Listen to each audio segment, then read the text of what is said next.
O presidente Michel Temer afirma que a entrada de venezuelanos no Brasil não será coibida. Informação em áudio e vídeo, Natasha Mazaro. O presidente Michel Temer rebateu o interventor de Roraima, o governador eleito Antônio Denário, e disse que não haverá restrição à entrada de venezuelanos no Brasil.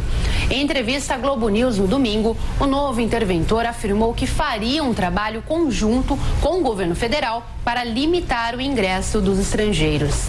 No entanto, após evento no Palácio do Planalto nesta segunda-feira, Temer ressaltou que a política de acolhimento aos refugiados será mantida. Nossa política é uma política de apoio aos refugiados desde o primeiro momento. Nós mandamos transmitir ao interventor ontem essa notícia e ele acordou imediatamente. Ele disse: olha, não há problema nenhum. Realmente, diz ele, há um problema aqui em Roraima, mas de qualquer maneira eu, enquanto interventor, seguirei as diretrizes fixadas pela União Federal.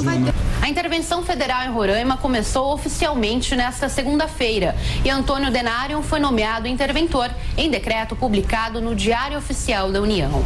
Ele terá o controle da administração estadual até o dia 31 de dezembro e estará subordinado à presidência da República. Apenas no dia seguinte tomará posse como governador. Em reunião no Palácio Senador Hélio Campos, Antônio Denário se encontrou com a governadora afastada, Sueli Campos. Para ele, assumir o estado neste momento é um grande desafio. O estado de Roraima está vivendo um caos financeiro, econômico e social também. Um grande desafio é logo de imediato colocar em dia o salário de todos os servidores.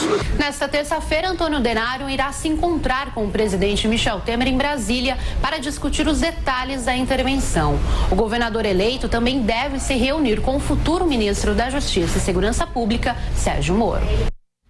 Professor, é uma situação delicada lá, só que a diferença da intervenção do Rio é que no estado de Roraima a intervenção é total, né?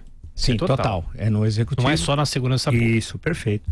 E lembrar que é o governador eleito que assumiu e já não sabe nada de administração pública. Né? Ele quer, por exemplo, proibir a entrada de venezuelanos e isso não pode. Então o senhor não conhece nada, precisa estudar. Isso que eu falo, tem de estudar, e estudar o conhecimento não cai do céu, não é por osmose, pondo o livro embaixo do braço, por osmose, acho que vai aprender, não é assim. Estudar é décadas de trabalho firme, determinado, ler, pensar, refletir. O senhor não conhece a Constituição brasileira, que não é tão longa. Quer que dê uma versão resumida para o senhor? Então ele não conhece. Segundo, e mais importante, algo que eu sempre digo aqui, um dos erros, foram vários, da Assembleia Nacional Constituinte, que começou a 4 de fevereiro, salvo engano, de 1987, e a Constituição promulgada a 5 de outubro do ano seguinte. Um dos erros foi transformar os antigos territórios em estados. Roraima não tem condições de se autogerir. No campo econômico, político, da gestão pública, da segurança, tudo, nada, zero. E tem 3 senadores, 8 deputados federais, porque a Constituição, um dos absurdos, ela determina o mínimo de representação para o Estado, no caso 8, e o máximo 70, não é per capita, como por exemplo nos Estados Unidos, que a representação é pela população. Não tem, porque a Casa do Povo é a Câmara dos Deputados, é o Senado que é a Casa da Federação. O Brasil atrapalhou tudo.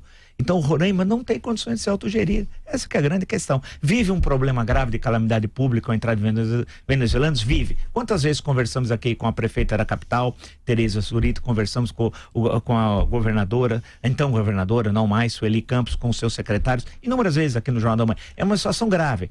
O governo federal está lá presente em relação aos venezuelanos. Agora, controlar presídio, a questão da corrupção, aí não dá. Aí esse não é o papel das Forças Armadas que estão lá desempenhando muito bem o seu papel em relação aos venezuelanos. Aí é uma outra coisa. Agora a grande questão, insisto, a questão estrutural. Amapá, idem, mesma coisa, Roraima, né?